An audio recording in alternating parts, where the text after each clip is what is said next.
vendimi për përcaktimin e marzhës së fitimit në derivate ka funksionu.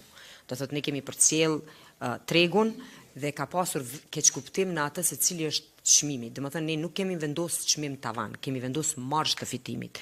Dhe ajo marzhë e fitimit është lidhur me çmimin e importit. Rrjedhimisht nëse në një ditë ka qenë çmimi në dogan pas akcizës dhe të TVSH-s me €1.60, marzha ka mund të shkojë deri në €1.74.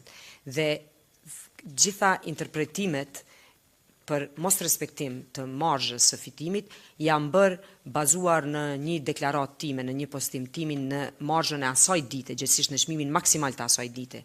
Po kjo ka qenë mësim edhe për ne që në situatat e tilla duhet të bëhet njoftimi për marzhën e secilës ditë. Tani ne kemi përcjell në baza ditore sa operator kanë përdorur marzhën maksimale, do të thotë në 14 cent, 2 cent me shumicë dhe 12 cent me pakicë, sa prej operatorëve kryesor që importojnë derivate në Kosovë kanë përdorur 14 centin. Dhe rezultati ka dalë që vetëm 1 ose 2 operator kanë shkuar në çmimin maksimal.